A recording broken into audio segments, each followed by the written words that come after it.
président Emmanuel Macron. Je passe maintenant la parole à Jean-Daniel Lévy, que certains connaissent ici, qui est un politologue qui appartient à l'Institut Harris Interactive. Il a été autrefois aussi chez CSA, donc c'était ça la surprise.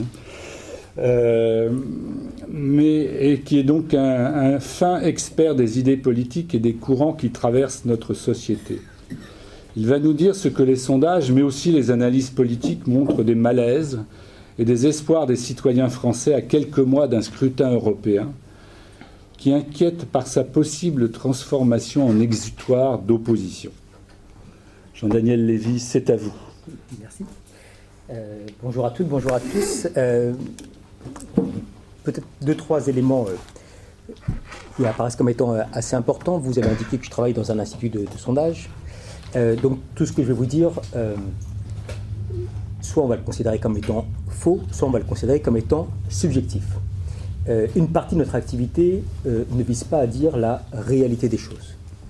La grande partie de notre activité amène les Françaises et les Français qu'on interroge à nous parler de leur représentation, de leur compréhension, de leur imaginaire, pour reprendre un terme qui a été utilisé, j'imagine, par Stéphane Rosès lorsqu'il était intervenu ici, et qui les amène les uns et les autres à pouvoir avoir une perméabilité plus ou moins importante à l'égard de l'actualité, une connaissance plus ou moins nette de faits qui sont des faits objectifs, et dans ce contexte-là, la construction d'opinions, de représentations et de comportements par la suite, notamment électoraux, mais pas que, qui participent justement de cette connaissance imparfaite ou de cet environnement qu'ils peuvent percevoir les uns ou les autres de manière assez différente. Donc je vais parfois vous donner quelques éléments qui vont vous paraître surprenants ou par rapport au lieu et à vos niveaux de connaissance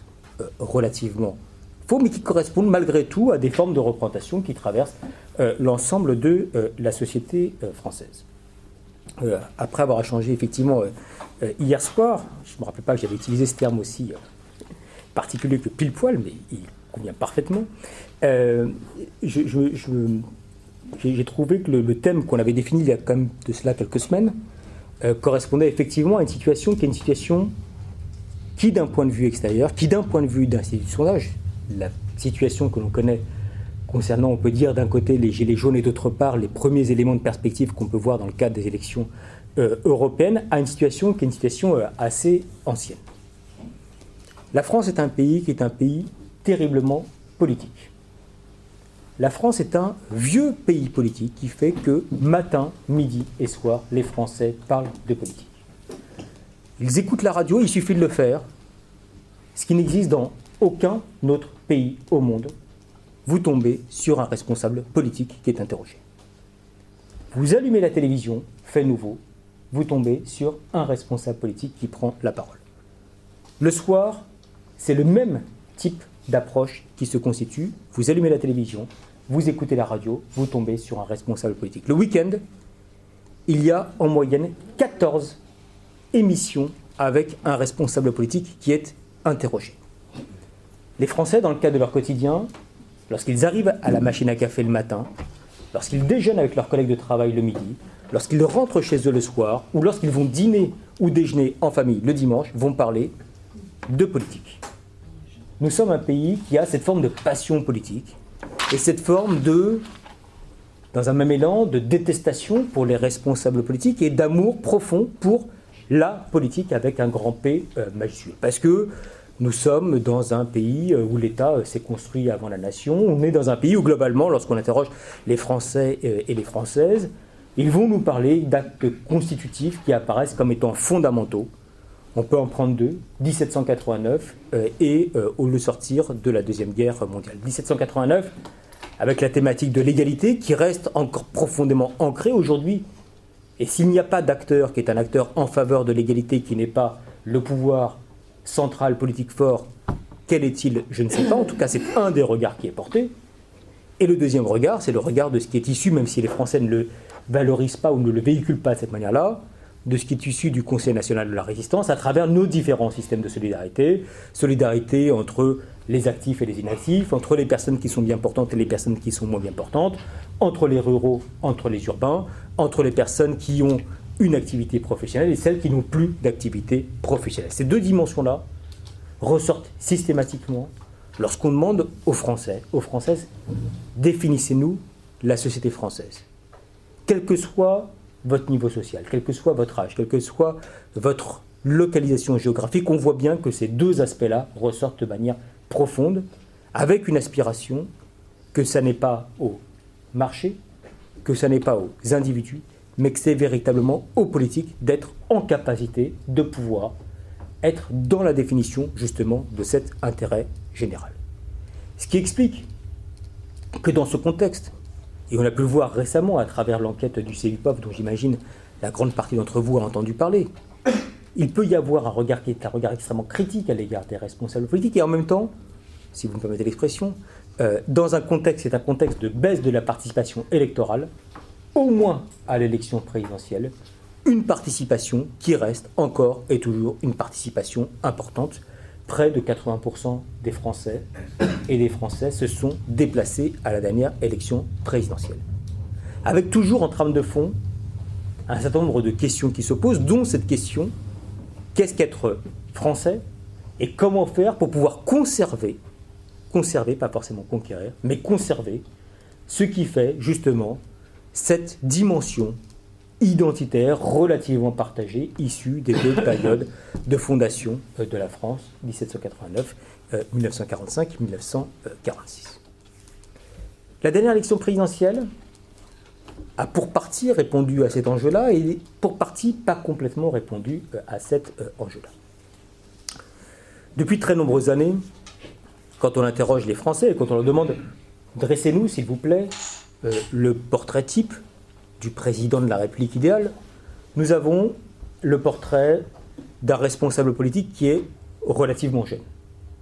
D'un responsable politique qui a non seulement une expérience dans l'activité politique à proprement parler, mais également une expérience professionnelle qui n'a pas été uniquement un apparatchik, mais qui a également eu une présence qui est une présence dans une activité professionnelle, a fortiori privée. Une personnalité qui a une forme d'honnêteté intellectuelle et de probité à caractère économique. Une personne qui a la capacité de pouvoir porter des idées nouvelles par rapport à celles qui étaient évoquées par le passé. Une personnalité qui incarne une forme de dynamisme et de renouvellement. Une personnalité qui arrive à rassembler des personnalités derrière lui qui sont issues de la société civile, et puis enfin, qui arrive à rassembler la gauche et la droite. Ce portrait chinois, ce portrait idéal, vous le voyez, correspond en tout point au président qui a été élu, il y a de cela un peu plus de 18 mois. L'élection qui s'est essentiellement créée autour d'une personne plus qu'autour d'un projet politique. Et ce qui est assez frappant, c'est que si on cherche à prendre les élections présidentielles précédentes, si on cherche à qualifier le vote, quand on demande aux Français, mais dites-moi, au final, comment juger de l'action qui a été menée, de la réussite ou de l'absence de réussite du mandat qui sera mené? Comment peut-on dire ce qui peut qualifier au final les 7 ou 5 ans à venir? En 1981, il y avait la thématique de la gauche au pouvoir et les conséquences qui pouvaient en décliner. En 88, la France unique était portée par François Mitterrand. En 95, la réduction de la fracture sociale. En 2002, la sécurité, mais également la thématique d'une France relativement rassemblée, notamment à l'issue du premier tour. En 2007, travailler plus pour gagner plus. En 2012, le changement, l'égalité, la justice. En 2017, on n'a pas réussi, ou nous ne sommes pas parvenus en tant que sondeurs à trouver un mot, un thème, une orientation à caractère politique et non pas personnel qui était et qui constituait une dimension constitutive du vote en faveur d'Emmanuel Macron. Alors certes, il y avait la réforme, certes, il y avait le dynamisme, certes, il y avait le renouvellement, certes, il y avait, dans une certaine mesure, le changement par rapport aux orientations qui étaient des orientations précédentes et surtout de personnel politique précédent, dans un contexte où, quand on interrogeait les Français, ils nous disaient, globalement, gauche et droite au pouvoir, on a du mal à voir concrètement la différence, on a du mal à voir les orientations politiques différentes qui peuvent être réalisées, et surtout, on a du mal à voir que par rapport à la première des assignations qui est effectuée depuis le milieu des années 70, c'est-à-dire la réduction du chômage, la réussite des différents responsables politiques au pouvoir. Donc, oui à une forme de renouvellement du personnel politique, dans un contenu et dans un mandat politique qui était assigné, qui apparaissait au début comme étant relativement faible.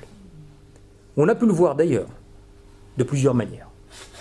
Sans faire offense au président élu, 24% au premier tour, ça n'est pas exactement le même type de comportement électoral que ce qu'on a pu voir par le passé, que ce soit à l'égard de François Hollande ou que ce soit à l'égard, par exemple, de Nicolas Sarkozy. Et même Nicolas Sarkozy, au premier tour de la présidentielle de 2012, avait réalisé un score qui était supérieur à 27%. Dans le fond, on a pu voir également que lorsqu'on interrogeait justement ces électeurs qui ont voté pour Emmanuel Macron dès le premier tour de l'élection présidentielle, certes, ils appréciaient le personnage. Pour certains, il y avait un doute quant au projet politique qui était porté. Puis il y avait eu aussi une forme de vote utile non négligeable qui faisait que le vote en faveur d'Emmanuel Macron était aussi pour éviter des duels de second tour auxquels un certain nombre de Français ne voulaient pas voir assister.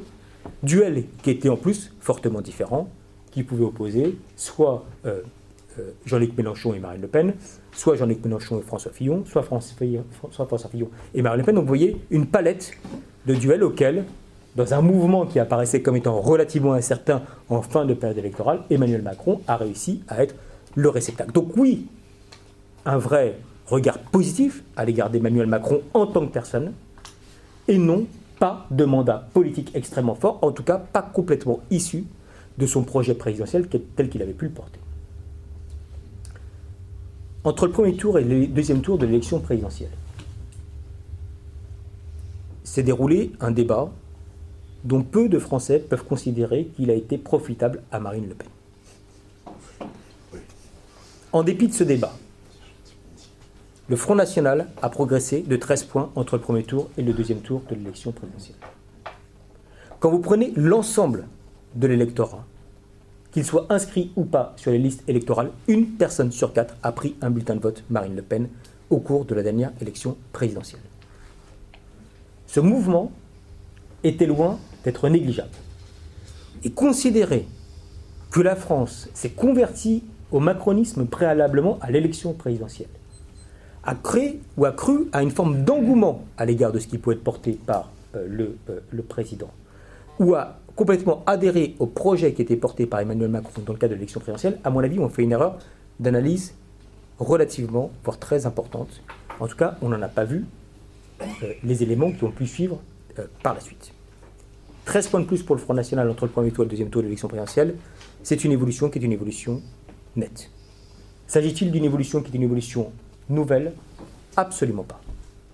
Vous faisiez référence tout à l'heure à des comportements qui sont des comportements relativement anciens et avec une forme de permanence qui peut exister de la part des Françaises et des Français. En 2011, le Front National a changé une partie de sa tournure et de sa philosophie. Jean-Marie Le Pen a cédé la place à Marine Le Pen, et ça n'a pas été uniquement un changement qui était un changement de personnel politique, il y a eu également pour partie une évolution de la doctrine du Front National.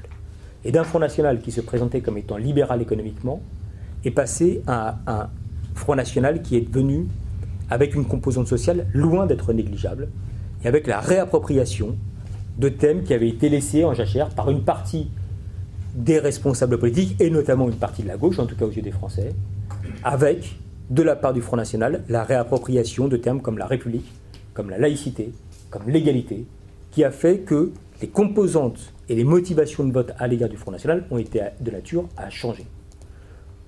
Ceci s'est passé, s'agit-il ou pas d'une facétie de l'histoire? J'ai tendance à penser que non. Dans le cas d'un congrès qui s'appelait le congrès de Tours, et qui a montré une forme d'évolution notoire de ce qu'était le Front National dans son approche. Cette motivation et cette modification a eu immédiatement, dès les élections cantonales de 2011, ses effets, Dès l'élection présidentielle de 2012, 18% des Français qui ont voté pour Marine Le Pen. Rappelons que Jean-Marie Le Pen était à 10% lors de la présidentielle, enfin était à un score inférieur lors de la présidentielle de 2007. Rappelons également par la suite qu'au cours des élections européennes de 2014, le Front National est la première délégation envoyée à Bruxelles. 24% des électeurs ont voté en faveur du Front National à la aux européennes de 2014. Première délégation envoyée à Bruxelles. Le 25 mai 2014. Le 26 mai, réaction des Françaises et des Français, nulle. Aucune mobilisation dans la rue, aucune tribune, aucun appel, aucun émoi particulier. Une forme d'inscription tendancielle de cette force politique dans le débat national, sans qu'il y ait cette forme de représentation et de projection au niveau européen qui reste malgré tout assez magnifiée par une partie des Français, d'émotions particulière qui les a traversés. 24% aux élections européennes de 2014. Élections départementales de 2015. Les élections qui, par définition, sont celles qui sont dans toute l'histoire de la sociologie politique définies comme étant les élus locaux, les notables locaux qui arrivent à passer au-dessus des formations politiques. 27% des électeurs ont voté en faveur d'un candidat Front National, dont la plupart du temps, il nous disait « je ne le connais absolument pas ». On a passé une partie des motivations de vote qui étaient des motivations de vote anciennes. Élection régionale de 2015. 9 mois plus tard, décembre 2015, 28% pour le Front National. Première force politique, encore une fois, au niveau national. Et avec, dans le cas du deuxième tour, si on prend l'exemple de la région qui s'appelait à l'époque Nord-Pas-de-Calais-Picardie, 100 000 personnes de plus qui ont voté au deuxième tour pour la liste Front National, alors même qu'il n'y avait pas de liste de gauche présente au deuxième tour dans cette région-là et qu'elle s'était désistée. Donc une tendance de fond qui a participé aussi, là aussi, probablement d'une erreur d'analyse de la part de certains, à un score de 21% pour le Front National au premier tour de l'élection présidentielle, qui constitue en voix et en pourcentage le record historique du vote en faveur de cette formation politique ou de son représentant, et encore une fois au deuxième tour avec le débat qui avait été le débat dont personne ne s'accommode à considérer qu'il a été réussi. Donc il y a, en dehors de cette élection d'Emmanuel Macron qui s'est effectuée autour de ce qu'il était personnellement et de ce qu'il arrivait à porter, il a un certain nombre de mérites évidemment, mais c'est un regard qui est un regard personnel plus que politique, des composantes et des tensions politiques qui apparaissent comme étant relativement importantes. Si on s'inscrit là aussi sur un regard rétrospectif, on peut voir que l'élection d'Emmanuel Macron n'est pas non plus issue d'un mouvement d'opinion qui aurait été qui aurait surgi au cours de la période passée. Élection présidentielle de 2007, vous vous en souvenez peut-être, la surprise est la présence du troisième homme, à l'époque François Bayrou, 18% au premier tour de l'élection présidentielle, avec une thématique qui est une thématique relativement forte, ou deux thématiques. 1, réduction de la dette et des déficits. 2, faire en sorte que la gauche et la droite puissent se rassembler derrière un même personnage. Donc il y a ce mouvement de fond qui avait pour partie émergé, en tout cas politiquement, en 2007, qui s'est traduit de manière un peu différente lors de l'élection présidentielle de 2012 avec la deuxième motivation de vote des Français qui était réduction de la dette et des déficits, mais pas d'un point de vue purement économique, mais qui était au service justement de ces deux actes fondateurs qui sont la France, c'est-à-dire sauvegarder la notion d'égalité, sauvegarder la notion de service public ou de service public, parce qu'après les déficits qui s'étaient passés en Grèce, en Italie, en Espagne, au Portugal, les Français se sont dit, tiens, si jamais nous avons un déficit qui est un déficit si important, peut-être qu'à terme, on ne pourra pas maintenir la promesse républicaine, notamment la promesse des services publics qui sont non pas une dimension éthérée, mais qui sont une des composantes fondamentales de ce qu'est la société française. Donc on avait pu voir l'émergence, portée notamment par Emmanuel Macron, dans le cadre de l'élection présidentielle, une incarnation également à caractère personnel. L'affaire ne s'est pas arrêtée là. Et dans le débat, ou dans l'interrogation qu'on a, la présidence Macron à l'épreuve du temps démocratique, première épreuve démocratique, élection législative. Record d'abstention. Moins d'un Français sur deux s'est déplacé au premier tour des élections législatives de 2017. moins de 43% se sont déplacés au deuxième tour des élections législatives de 2017. Avec, là aussi, la même difficulté et cette forme de constance de la part des Françaises et des Français lorsqu'on leur demandait « mais pourquoi avez-vous voté pour le candidat de La République En Marche, sachant que c'est 34% au premier tour et qui participe, vous voyez, d'une présence absolue, avec une majorité absolue en termes de sièges. Nous avons voté pour le candidat de La République En Marche, nous disait-il, non pas parce que je le connaissais, parce que la plupart du temps, dans l'immense majorité desquels je ne les connaissais pas uniquement par un phénomène de sanction, et ça n'est pas un phénomène de dégagisme tel que ça a pu être évoqué de la part de certains, c'est plutôt une forme de remplacisme qui s'est opéré, mais avec un objectif simple, donner une majorité au président. Donner une majorité, non pas une majorité avec une composante politique, mais avec une majorité pour permettre au président de mener à bien et éviter de lui mettre, si vous me permettez l'expression, des bâtons dans les roues dès le départ. Donc cette dimension de composante politique qui apparaissait comme étant relativement friable au moment de l'élection de la présidentielle a pour partie été confirmée dans le cadre des élections législatives qui ont suivi. À l'épreuve du pouvoir, quelques micro-événements ont pu permettre de voir justement que la tension se traduisait. Premier aspect, deux micro-annonces qui sont en cohérence d'ailleurs avec ce qui avait été indiqué dans le cadre du projet présidentiel et qui déstabilisent fortement la confiance des Français en Emmanuel Macron et qui peut avoir des conséquences jusqu'à ces jours-ci. Deux annonces concomitantes. 1. Baisse de 5 € sur les APL. 2. Suppression de l'ISF. Nous sommes mi-juillet 2017. Immédiatement, alors qu'après la remontée de l'Élysée dans le command-car, après un certain nombre de décisions, Emmanuel Macron était passé d'une personnalité qui était jugée avant tout comme étant jeune à une personnalité qui était perçue comme étant compétente. En 2 mois, il a réussi ce renversement d'opinion, ce qui est assez notoire et qui est assez fort d'un point de vue d'opinion. Malgré tout, un doute sur le projet politique, ou en tout cas sur la finalité du projet politique qui est mené de la part du président de la République. L'opinion des Français ont été, on va dire, dans ce principe démocratique, clément ou en tout cas attentif. Réforme de la loi travail, phénomène d'opinion formidable. Jugement des Français à l'égard de la loi travail, exactement avec le même niveau de refus que ce à quoi nous avions assisté au moment de la loi El Khomri.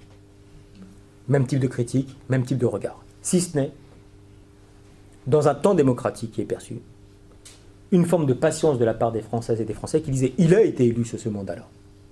Ne lui faisons pas un procès immédiat.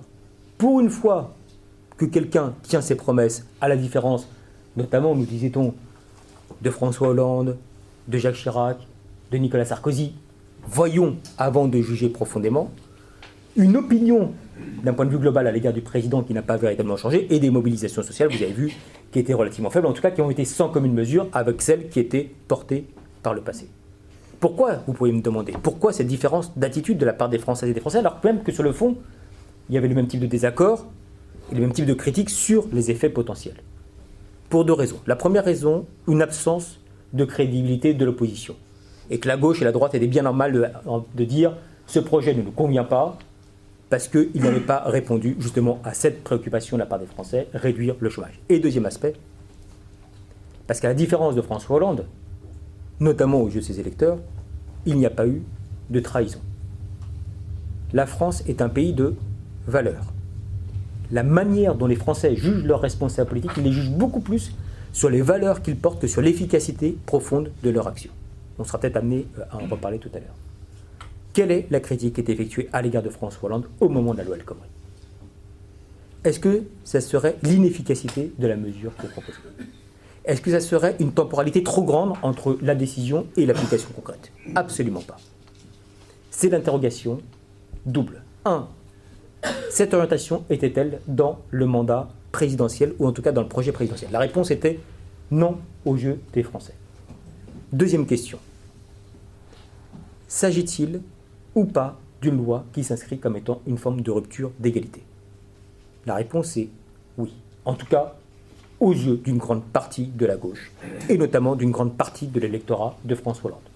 À aucun moment, il n'y a eu un débat, est-ce que cette mesure, est-ce que cette loi va être efficace ou ne va pas être efficace. La mesure et les motivations de mobilisation sociale de l'époque s'inscrivaient autour de peut-on considérer que le contrat est supérieur à la loi. Et que cette notion fondamentale, d'autant plus fondamentale pour la gauche électorale, ne permettait pas d'être profondément atteinte à travers cette mesure. Tant et si bien que quand on travaillait auprès des salariés, et quand on leur demandait les conséquences potentielles pour eux-mêmes sur la loi El Khomri, l'application de la loi El Khomri, que nous disait-il ? Il disait, à titre personnel, ça ne me pose pas de problème. À titre personnel, même quand je suis dans une PME, globalement, s'il faut travailler un petit peu plus, il faudra travailler un petit peu plus. S'il faut travailler un dimanche de temps en temps, je le ferai. S'il faut se serrer la ceinture ou donner un coup de main, on se débrouillera. Mais je ne sais pas ce qui va se passer dans l'entreprise d'à côté. Et cette notion de citoyen était supérieure à cette notion de consommateur, entre guillemets, avec un regard qui était un regard, avec ce regard fondamental, profondément français, qui amenait à considérer que l'égalité n'était pas garantie dans le cadre de cette réforme qui était entreprise, encore une fois, par un gouvernement de gauche. Trahison, avec les grands mots, telle qu'elle était perçue de la part des Françaises et des Français quand on les interrogeait, à l'égard de François Hollande. Des événements précédents avaient pu jouer également dans ce contexte-là, et le débat sur la déchéance de la nationalité avait été un des faits qui était des faits emblématiques. Absence de critique, en tout cas, de suspicion de trahison à l'égard d'Emmanuel Macron dans le cadre de l'application de cette loi. Donc ce sont des registres qui font que justement les temps démocratiques peuvent s'appliquer et les jugements démocratiques peuvent s'opérer de manière différente. La voie est ouverte pour un certain nombre de réformes qui peuvent être entreprises par la suite. On peut parler de Notre-Dame-des-Landes, on peut parler de la réforme du bac, dont peu de personnes ont parlé, mais qui s'est passée comme, en tout cas à cette époque-là, sans encombre, et également de la réforme de la SNCF. Tout ceci aurait pu se passer sans encombre d'un point de vue global s'il n'y avait pas eu les deux micro-événements, en tout cas les deux décisions politiques préalables, APL, ISF, et puis, à 6 mois, les traits d'image, certes, de présidents qui est compétent, qui sont évoqués de la part des Français et des Français, et puis deux petits éléments qui sont des poils à gratter potentiels, qui n'ont pas d'incidence sur le jugement des Français, mais qui sont à considérer et sur lesquels on avait cherché à attirer l'attention. Le premier aspect, un des termes qui est accolé à Emmanuel Macron, c'est « président des riches ». Alors aux États-Unis, c'est un très bon qualificatif, mais en France, c'est un peu moins. Je vous invite à regarder le top 50 des personnalités françaises. Vous ne verrez pas beaucoup de patrons en tant que tels ou de personnes qui affichent la richesse comme étant la marque unique ou en tout cas centrale de leur réussite. Dans un pays qui est un pays avec une tradition catholique, on sait que la richesse n'est pas valorisée en tant que telle, à la différence d'autres types de pays. Et puis le deuxième aspect, président des riches qui renvoie justement aux deux décisions politiques, et puis un deuxième aspect qui est arrogant. Deux mots qui sont spontanément exprimés de la part des Françaises et des Français lorsqu'on les interroge, même une partie de l'électorat d'Emmanuel Macron. Alors tant que la promesse de l'application du projet présidentiel tient, ces deux éléments ne structurent pas fondamentalement le regard à l'égard du président de la République, qui arrive même à réunir, il y a précisément 1 an, plus de 50% des Français qui déclarent globalement lui faire confiance. Donc vous voyez la manière dont les choses sont pu s'éroder depuis.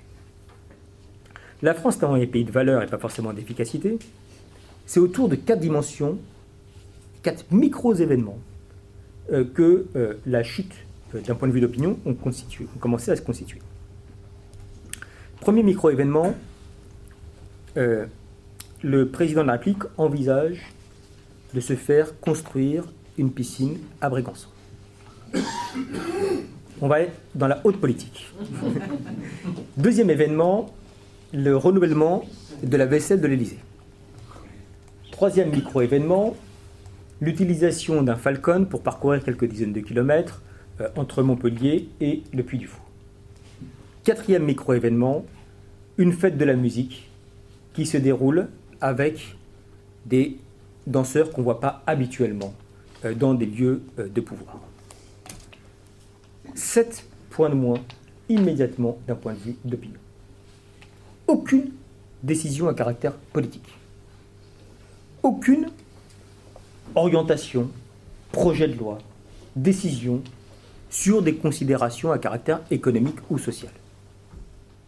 Mais derrière ce président, qui apparaît comme étant président de gauche, derrière ce président qui apparaît comme étant relativement arrogant, 4 micro-événements qui, aux yeux des Français, à tort ou à raison, viennent illustrer parfaitement cette représentation préalable qui pouvait exister et le toucher en tant que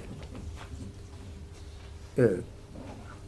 Ces points-là, ces dimensions-là, sont préalables à l'affaire Benalla, mais permettent ou font que l'affaire Benalla prend également d'un point de vue d'opinion cette consonance d'autant plus importante parce qu'il y avait justement cette forme de regard qui était amené à se changer d'un président, pour faire vite, qui était là pour servir et qui est devenu d'être un président pour se servir.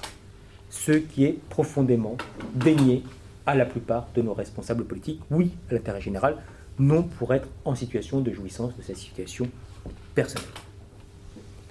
En germe, vous le voyez, dès le début, un regard sur un projet politique qui était porté par Emmanuel Macron, qui n'était pas exactement celui soit auquel il pouvait s'imaginer, ou en tout cas qui a été souvent décrit, un jugement autour de sa personnalité qui était déstabilisant dès les quelques mois après son arrivée à l'Élysée, et puis également par la suite, les points d'effondrement, ou en tout cas de déstabilisation, là pour le coup à caractère politique. Vous ne croyez pas forcément dans ma mesure libérale, avait-il dit, mais faites-moi confiance. Vous verrez, chômage, inégalité sociale, réduction, augmentation de la croissance, réduction des inégalités, nous aurons un certain nombre d'effets qui prendront fin. En août, notamment en août, les nouvelles économiques commencent à tomber. 1. Le chômage ne baisse pas. 2. La croissance n'est pas à la hauteur des attentes. 3. Les inégalités ne sont pas amenées à se réduire. Et dans ce contexte-là, la promesse, ou en tout cas la patience française, qui appelait à dire on peut accepter une forme de libéralisation si on en voit les effets, ou en tout cas ne pas être vent debout spontanément à l'égard de la libéralisation et des différents effets de libéralisation, tombe et s'inscrit dans un contexte de remise en cause de la capacité d'Emmanuel Macron de pouvoir mener à bien son projet politique. S'ajoute à cela que derrière le projet politique, il y avait au moins une gestion du pouvoir qui apparaissait comme étant impeccable, ou en tout cas nettement meilleure, nous disaient les Français, que la gestion du pouvoir telle qu'elle pouvait être effectuée de la part de son prédécesseur. Patatras, départ dans un premier temps de Nicolas Hulot, ministre le plus populaire, départ par la suite de Gérard Collomb, avec à chaque fois pas uniquement une critique à caractère politique, mais également une critique à caractère personnel.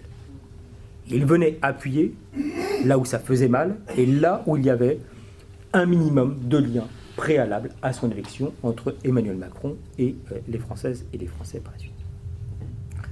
Ce qui se passe par la suite, on le voit, les Gilets jaunes, je ne dis pas que ça en ait une conséquence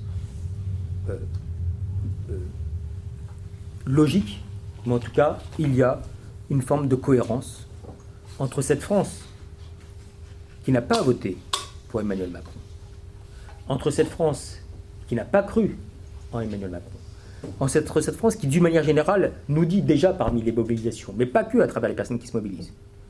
Nous faisons partie des catégories de population qui faisons des efforts et qui, d'une manière ou d'une autre, subissons notre vie plus que nous en sommes véritablement acteurs. Nous ne voulons pas être présentés comme étant les coupables de la situation actuelle.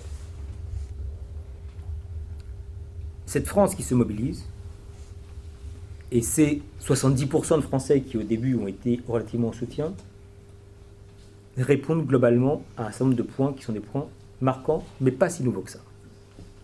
Point marquant, La notion d'égalité qui revient, même lorsqu'on interrogeait au début, des personnes qui n'étaient pas en situation de difficulté, nous déclaraient, nous pensons que ça n'est pas à eux à payer, entre guillemets, la note. Que ces catégories de population ne font pas partie des plus riches et que les politiques qui sont menées à l'heure actuelle, à tort ou à raison, sont menées en faveur des catégories supérieures et que ce sont les catégories moyennes ou populaires qui sont amenées à participer trop grandement à l'effort collectif. Et dans un même élan, ces catégories de population se retrouvent notamment, du fait de la crise du logement, mais pas uniquement, éloignées des grands centres urbains, obligées pour partie de devoir habiter ou résider dans des lieux qui sont des lieux relativement éloignés, avec des consonances qui étaient des consonances relativement anciennes. Première consonance qu'on a pu identifier dès la fin des années 90, début des années 2000. Cette catégorie de population qui fait partie des classes moyennes inférieures, de celles qui considèrent qu'elles travaillent, qu'elles s'investissent, qu'elles subit dans une certaine mesure le travail dans le cadre de son quotidien et qu'elle-même, alors qu'elle fait des efforts, n'a pas forcément un niveau de vie nettement meilleur de la part de ceux qui sont juste en dessous, qui bénéficient d'aide sociale, d'appui, de différents systèmes de solidarité et qui, sans être pourtant complètement impliqués dans le cadre de leur activité professionnelle, arrivent à avoir une qualité de vie qui, au final, ne leur est pas totalement différente de celle qu'elles connaissent dans le cadre de leur quotidien. Un événement, ou en tout cas une décision politique à l'époque, avait eu cette conséquence-là. C'était la mise en place des 35 heures, avec des salaires qui sont retrouvés comme étant bloqués pour plusieurs années, de la part de catégories de population qui faisaient partie de ces classes moyennes inférieures qu'on retrouve encore aujourd'hui, qui sont les mêmes catégories de population, qui à l'époque avaient adopté un comportement électoral qui les avait amenés à ne pas aller voter aux élections municipales de 2001, avec une défaite électorale magistrale pour la gauche, hormis Lyon et Paris, mais qui répondent à d'autres types de logiques à cette période-là. Un vote qui était un vote d'abstention. Vote d'abstention qui s'était caractérisé au premier tour de l'élection présidentielle de 2002 avec la non-qualification de Lionel Jospin et un surplus en faveur de Jean-Marie Le Pen. Un vote en 2005 au cours du débat sur le traité constitutionnel européen avec une participation de 70% qui est exactement le même taux de participation que celui qu'on avait connu à Maastricht en 1992 et qui a continué ce comportement électoral. La seule différence entre le mouvement des Gilets jaunes, toutes choses égales par ailleurs, en tout cas dans ses mouvements initiaux, de celui qu'on avait connu en 2001, c'est qu'en 2001, c'était à travers un comportement électoral ou une abstention qui était une abstention à caractère politique que celle-ci s'exprimait, et que là, elle s'est traduite d'un autre registre, qui était un registre de mobilisation à travers les points emblématiques que sont les ronds-points et à travers une apparence physique emblématique que sont les Gilets jaunes aussi, parce que la représentation nationale ne leur apparaît pas de nature à pouvoir justement être un débouché à caractère politique, et parce que le regard à l'égard des différents responsables politiques ou formations politiques n'a pas fini de se dégrader, et on a même pu voir qu'au cours d'un an, tous les responsables, quasiment, sauf une personnalité, Marine Le Pen, tous les responsables politiques ont baissé d'un point de vue d'opinion, indépendamment du mouvement des Gilets jaunes. Donc on est dans des contextes, dans des registres, qui sont des registres similaires, qui renvoient fondamentalement à la question du rapport au travail, qu'on a pu voir à travers la loi El Khomri, qu'on a pu voir à travers la loi travail récemment, qu'on avait pu voir à travers la reconnaissance de l'activité professionnelle issue des 35 heures, qu'on avait pu voir émerger à l'époque de Nicolas Sarkozy en 2007, travailler plus pour gagner plus, et cette capacité même d'une partie de l'électorat ancien du Front National et également des catégories moyennes et populaires à voter en faveur du candidat de droite de l'époque, et qui amenait à considérer que d'une manière globale, cette reconnaissance n'était pas une reconnaissance qui était à la hauteur de leurs aspirations. La question la plus difficile que vous avez posée tout à l'heure en introduction, et que vous avez indiqué là, c'est bon. J'ai noté que peut faire la présidence Macron dans ce temps démocratique nouveau. Si j'avais la réponse, peut-être que je ne serais pas ici. Peut-être qu'on va la trouver. Peut-être qu'on va la trouver, collective. Mais ce sur quoi voilà, je voulais mettre l'accent dans ce premier temps de prise de parole, c'était justement ce point-là qui, pour nous, apparaît comme étant absolument central. les Français ne sont d'une manière générale pas très bons en économie. Les Français ne jugent pas uniquement les responsables politiques à travers leur réussite ou leurs échecs économiques. Lionel Jospin, autrement, aurait été élu au premier tour de l'élection présidentielle si on se basait uniquement sur l'évolution du chômage. Lionel Jospin, ancien candidat à l'élection présidentielle.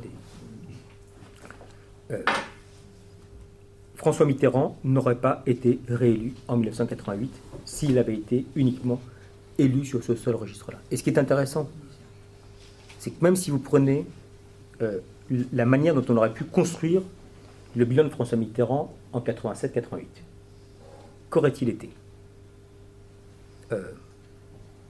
Le tournant de la rigueur en 1983, la fin du programme commun avec le Parti communiste, le Rainbow Warrior, une première cohabitation à l'Assemblée nationale, plus de 30 députés pour la première fois Front National arrivant à l'Assemblée nationale, et 1 million de chômeurs en plus. Le bilan n'est pas des plus réjouissants, si on se basait uniquement sur ce registre-là. Fin 87, début 88, vous pouvez avoir des affiches qui s'appellent Génération Mitterrand. Fin 87, début 88, vous pouvez avoir le premier du top 50, anarchiste qui plus est, qui appelle à voter pour quelqu'un qu'il appelle tonton, c'était Renaud à l'époque. Vous pouvez avoir des Françaises et des Français qui vous disent oui mais quand même. La 5e semaine de congé payé, les 39 heures, les radios libres, les lois en faveur des femmes et des jeunes. Et aussi et surtout, l'abolition de la peine de mort. Abolition de la peine de mort, on va s'accorder là-dessus, qui a quand même un effet minime sur la vie quotidienne des Français. Et on revient justement sur ce système de valeurs qui apparaît comme étant fondamental aux Françaises et aux Français. Le parallèle avec François Hollande est à ce titre-là assez saisissant. Que nous disent les personnes, et notamment ceux qui ont voté en faveur de François Hollande en 2012 ? On ne porte pas la fierté d'avoir porté la gauche aux responsabilités. On est bien en mal et bien en peine de pouvoir dire ce qui a été, là aussi, au titre de ce registre de valeurs, la force de François Hollande et de la gauche aux responsabilités entre la période 2012-2017. Et même, et c'est là où c'est intéressant, le moment de rupture fondamentale, c'est sur le débat concernant la déchéance de la nationalité. Même ceux qui défendaient la déchéance de la nationalité disaient de toute façon, ça ne servira à rien. Ça n'obérera pas les potentialités de la part des terroristes de mener à bien leur action. On était sur un débat de valeurs. Ce débat de valeurs a eu une incidence extrêmement forte sur la perception de la loi El Khomri, sur la perception de la manière dont on pouvait juger du bilan de François Hollande. Et alors même qu'il avait dit « je me représenterai uniquement s'il y a inversion de la courbe du chômage », vous prenez l'INSEE, octobre 2016, novembre 2016, le bilan d'un point de vue statistique pur est absolument incontestable du point de vue de l'Institut national de la statistique. Oui, il y a inversion de la courbe du chômage. Octobre, inversion, novembre, inversion, décembre, la décision est logique. Le président de la République ne se représente pas à l'élection présidentielle, est en incapacité à pouvoir se représenter, notamment parce qu'il y avait une rupture du regard des Français à l'égard du système de valeurs. Donc ce temps démocratique, et c'est ce regard à l'égard justement de l'épreuve du temps démocratique, s'inscrit dans cette dimension qui est une dimension où, lorsque les Français interrogent le politique dans un pays qui reste un pays, qui est un pays profondément politique, et où même les abstentionnistes ne sont pas comme c'est le cas aux États-Unis. Aux États-Unis, il y a un Français. Il y a un Américain sur deux qui ne va pas voter à l'élection présidentielle. Les abstentionnistes résiduels en France sont entre 9 et 11% en fonction des élections. Les autres, ce sont des abstentionnistes à caractère politique. Et quand on les interroge, ils disent « je m'abstiens, non pas parce que ça ne m'intéresse pas, mais pour adresser un message de critique à l'égard de la manière dont je suis représenté ». on en a pour partie l'illustration qui se traduit aujourd'hui, qui s'est traduit dans le cadre des législatives, qui se traduit dans le cadre des élections partielles et qui se traduit aujourd'hui à travers ce mouvement qui existe à l'heure actuelle et qui semble, si j'ouvre pour pouvoir qu'on puisse échanger les uns avec les autres, et qui semble se perpétuer lorsqu'on se projette vers les prochaines élections européennes, avec des Français qui sont interrogatifs à l'égard de l'Europe, à l'égard de la place de la France en Europe, à l'égard de l'image de la France en Europe, à l'égard, même globalement, de ce que peut être le projet européen à proprement parler, et avec une Europe qui a été souvent assez magnifiée, avec une promesse européenne qui parfois a été probablement trop importante par rapport à la réalité des choses, et avec justement une démobilisation qui reste une démobilisation massive de la part de ceux qui sont plutôt globalement en faveur du projet européen, mais qui ne trouvent pas forcément les moyens de voter en faveur des candidats qui sont des candidats qui arriveraient à leur donner à voir justement de ce que sont les valeurs de l'Europe. Le débat sur 2005 avait été à ce niveau-là extrêmement intéressant. Le débat n'avait pas été pour ou contre l'Europe. Le débat avait été, est-ce que j'ai confiance dans le projet politique européen, ce qui est nettement différent. Quand on interrogeait les électeurs du oui ou du non, globalement, ils étaient d'accord pour le même type d'Europe. Une Europe à caractère social, une Europe avec une dimension de service public, une Europe où le politique était supérieur au poids des différents marchés, et une Europe où la notion d'égalité constituait un aspect qui apparaissait comme étant un aspect central. À travers le projet de traité constitutionnel européen, une interrogation sur les conséquences. Ceux qui se considéraient comme étant relativement à l'aise socialement ont voté plutôt oui, en se disant peut-être qu'on va vivre quelques années qui vont être difficiles, mais à la fin, la promesse sera une promesse qui sera tenue. Ceux qui étaient plutôt en difficulté à caractère économique et social et qui avaient le sentiment d'avoir moins de maîtrise sur leur propre devenir social ont voté non au traité constitutionnel européen en se disant il vaut mieux se mettre à l'abri, mais le débat n'était pas la sortie de l'Europe à proprement parler. En tout cas, ce n'était pas le seul registre de la part d'une grande majorité des électeurs du non. Tant et si bien que si vous analysez le vote Maastricht 92, traité constitutionnel européen de 2005, ce sont les mêmes structurants, avec 5 points de différence dans toutes les catégories de population, que ce soit en termes de génération, que ce soit en termes de sexe, que ce soit en termes de localisation géographique, en termes de niveau de diplôme ou en termes de catégorie sociale. Donc il y a cette forme d'aspiration globalement française à avoir une Europe qui est une Europe qui, à peu de choses près, ressemble à cette France idéale, ressemble à cette France qui est une France qui n'a pas forcément une aspiration au compromis, et avec, j'en finirai là-dessus, cette forme de facétie très française. Quand on leur demande « est-ce que nos services publics marchent bien ?», la réponse est non. Est-ce que notre système fonctionne bien ? La réponse est non. Est-ce qu'il faut le développer au niveau européen ? La réponse est oui. Et donc, ils souhaitent que ce soit porté de cette manière-là et que ça, on est sur ce registre qui est un registre profondément de valeurs et pas forcément d'efficacité de nos différents systèmes sociaux. Merci Jean-Daniel. Lévy. Je propose, votre exposé a été sacrément riche, avec beaucoup... Je parlais de finesse, mais je pense que je ne m'étais pas trompé. L'analyse est fine, riche. Je suppose que vous avez des questions, donc soit pour préciser, soit pour relancer le débat.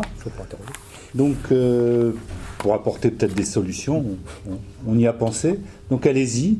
Ce que je voudrais simplement vous demander, c'est si vous pouvez éventuellement vous nommer, ça peut être utile pour l'enregistrement, on ne vous utilisera pas.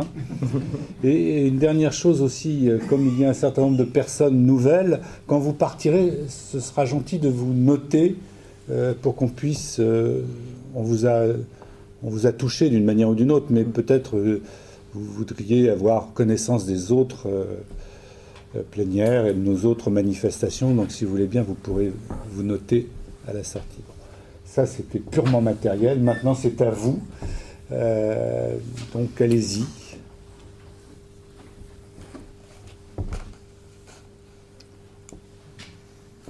Bon. Alors, le chaos. Alors, Le chaos, parce que je n'ai pas l'espoir. Vous avez dit, de repasser au temps des années.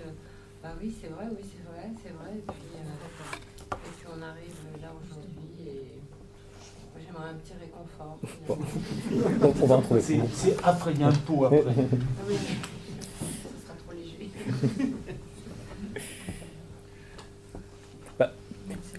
Après, l'espoir, ça dépend de. Ça dépend comment on s'en. Le seul aspect. Enfin, Tout ce qui va être entrepris maintenant. vous avez évoqué. Le propos liminaire n'était pas non plus très très porteur d'espoir au début. Mais sinon on pouvait s'arrêter là. Si on regarde au niveau européen, les tendances françaises à certains égards ne sont pas complètement dissonantes. Et si on regarde les choses, je serais tenté de dire assez froidement. Vous avez fait référence au prochain ambassadeur que vous alliez recevoir. On voit les tendances qui peuvent exister au niveau national ou au niveau européen. Si on veut avoir quelques touches d'espoir, le premier aspect, c'est que on n'est pas tant que cela un pays qui est un pays individualiste. Et on n'est pas forcément face à un repli qui est un repli où l'idée de collectif ne fonctionne pas. Et ça pourrait être le signe d'une forme de délitement de la société française. On n'assiste pas à une considération qui va être une considération uniquement à caractère personnel. Lorsqu'on interroge les électeurs, lorsqu'on leur demande leur motivation de vote, ce qui est assez intéressant, c'est que tous votent avec un fond de représentation de ce que peut être l'intérêt général. Alors, il n'est jamais défini de la même manière selon tout le monde, mais avec une représentation de ce que doit être la France d'un point de vue idéal. Et que ça ne coupe pas complètement l'idée qu'il puisse y avoir un pays qui a une destinée commune et qui n'a pas forcément vocation complètement à se déchirer, ou en tout cas à vivre parcelle par parcelle. Le deuxième aspect, c'est que le politique a une force. Et qu'on reste un des pays où les éléments de conviction participent assez fortement de la structuration des motivations de vote, voire de l'évolution des Françaises ou des Français à l'égard des différents enjeux qui peuvent être portés. On est face à une forme de crise de la représentation politique aujourd'hui, ça c'est absolument certain. Que dans ces contextes-là, face à des Français qui ne voient pas forcément d'autres pistes, ils vont se retourner vers des acteurs qui ont des solutions qui sont des solutions qui globalement leur parlent, et aussi et surtout face à des responsables politiques qui apparaissent comme étant relativement clairs et relativement audibles. Ce qui est assez frappant avec le phénomène ça veut dire, en tout cas avec la poursuite du vote en faveur du Front National de Marine Le Pen, c'est que les Français nous disent, un, quand elle parle, on la comprend, et deux, quand elle parle de sujets dont on a le sentiment qu'ils leur renvoient à la connaissance de notre vie dans le cadre de notre quotidien. Et que l'effort ne paraît pas surdimensionné pour que d'autres responsables politiques arrivent aussi à décrire déjà ce qu'est la réalité des Françaises et des Français. Et on voit bien que souvent, une des critiques qui était mise à l'égard des responsables politiques, c'est « vous ne nous connaissez pas, vous ne nous comprenez pas ».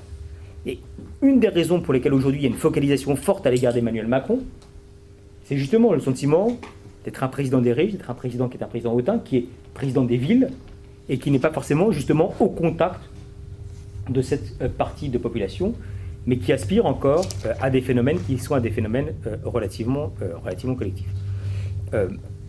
Est-ce que ces phénomènes sont entièrement nouveaux ? Pas complètement. Je suis passé rapidement dessus. Mais on n'est pas forcément face à des Français qui disent « on ne veut plus de politique, on veut uniquement se sortir nous-mêmes de notre côté, et on va aspirer à des cellules qui vont être des cellules plutôt resserrées que la cellule uniquement nationale ». En 2011, on avait déjà pu assister à un élément qui est un élément intéressant, qui était la bascule pour la première fois du Sénat à gauche.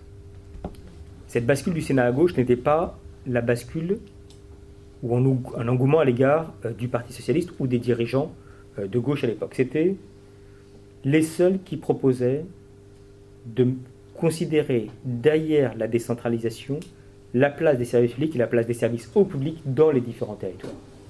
Et qu'aujourd'hui, ce qu'on voit à travers les mouvements des Gilets jaunes, c'est aussi la perception que derrière la décentralisation, il y a une concentration à l'échelon national, enfin, départemental ou régional des services publics et des services au public.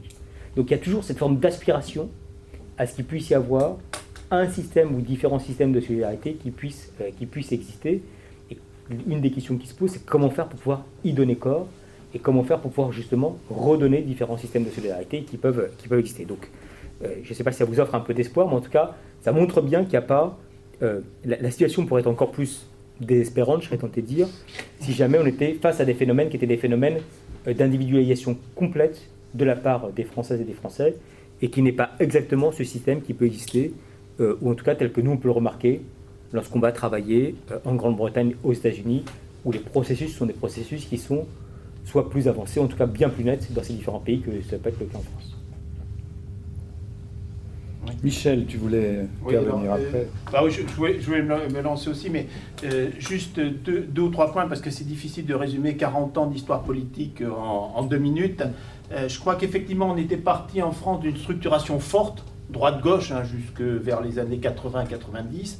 Et maintenant, ce qui fait qu'on est un peu déboussolé, c'est que depuis que le libéralisme économique a gagné, c'est There is no alternative, et puis la victoire sur l'URSS dans les années 90, les gens sont un petit peu perdus. Et il n'y a plus, on ne croit plus dans les choses. Alors ça donne une fluidité qui est, à mon avis, très forte, parce que c'est Marcel Gauchet qui disait, par exemple, dès 2010, les Français sont de plus en plus éduqués, de plus en plus informés, mais ils ont de moins en moins l'impression de maîtriser leur propre destin. Voilà. Ça, c'était...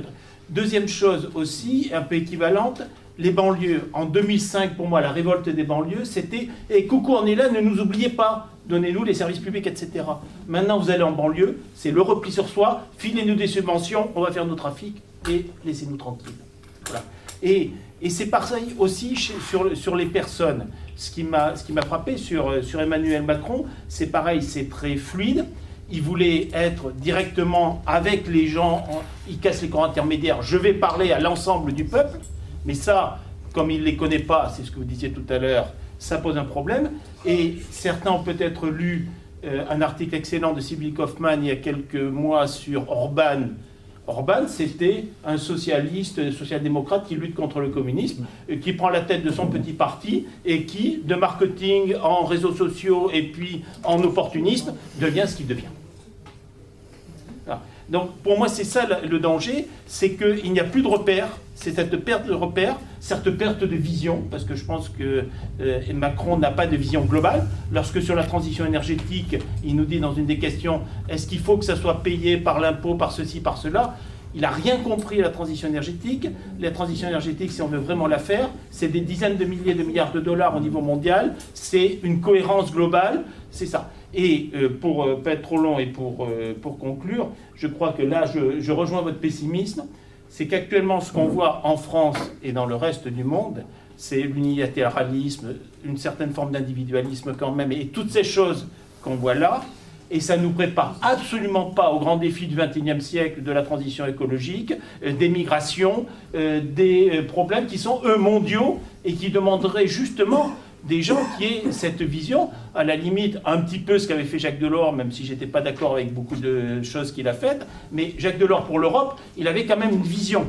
Même si après, il a fait l'Europe économique, il pensait faire l'Europe sociale, et puis les libéraux lui ont dit non, mais maintenant tu t'en vas, et puis nous, on reste tel que c'est. Mais c'est ça qui nous manque, et je pense qu'en termes de structuration, et on a besoin d'un nouveau paradigme économique, social, écologique et culturel pour justement remettre et redonner du sens à tout ça, parce que les gens sont pour la plupart déboussolés, et typiquement les gilets jaunes, pour moi c'est ça, et c'est tout ce que vous avez dit tout à l'heure, là j'adhère parfaitement. Et c'est vrai que lorsqu'on supprime les APL, les gens ils comprennent plus.